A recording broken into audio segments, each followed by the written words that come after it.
வருஷம் பார்த்த மகராசியா இவங்க.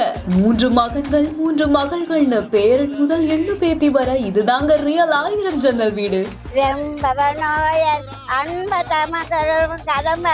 கோயிலே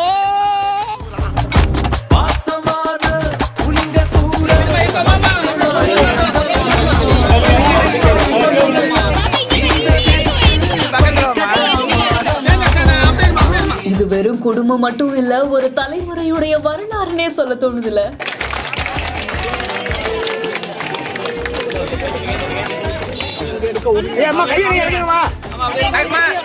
மயிலாடுதுறை மாவட்டம் கடலக்குடி கிராமத்தை சேர்ந்த அம்பிகைங்கிற மூதாட்டிக்கு அவங்களுடைய 100வது பிறந்த நாள் விழா குடும்பத்தோட சேர்ந்து கொண்டாடப்பட்டிருக்கு. 3 மகன்கள் 3 மகள்கள்னு 17 பேரன் பேத்திகள், 20 கொள்ளு பேரன் கொள்ளு பேத்திகள், மேலும் ஒரு எள்ளு பேத்தி வரைக்குமே மொத்தமா 44 பேர் கொண்ட ஒரு ஆலமரம் போல இவங்களுடைய குடும்பம் ஒன்றா சேர்ந்து இந்த விழாவை கொண்டாடி இருக்காங்க. மேலும் பாட்டியுடைய ஆயுளுக்காக ஆயுள் விருத்தி ஹோமம் செய்து வழிபாடும் நடத்தப்பட்டிருக்கு. பின்னர் எல்லாருமே ஒன்னா சேர்ந்து கேக் வெட்டி அழகா கொண்டாடி அவங்களுடைய சந்தோஷத்தை வெளிப்படுத்தி இருக்காங்க. இதுல என்ன ஹைலைட்னா 100 வயசுலயுமே அந்த பாட்டி அவங்களுடைய உணவு அவங்களே தான் சமைச்சு சாப்பிடுறாங்களாம். மேலும் தினமும் பேப்பர் படிப்பதும் வழக்கம் அப்படின்னு சொல்லப்படுது.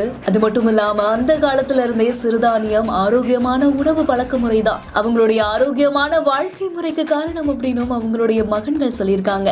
4 தலைமுறைகளை ஒரே வீட்டுல சந்தித்த இந்த ஒரு காட்சி அந்த கிராமம் முழுவதையுமே நிகழ்ச்சி அடைய வச்சிருக்கு. இந்த செய்தி குறித்த உங்களுடைய கருத்துக்களை ஷேர் பண்ணுங்க. மேலும் செய்திகளை உடனுக்குடன் தெரிந்து கொள்ள பிஹைண்ட் இட்ஸ் நியூஸ் வாட்ஸ்அப் சேனலுடன் இணைந்திருங்கள். இந்த செய்திகளை வழங்கியோர் Max Gold, cash for gold.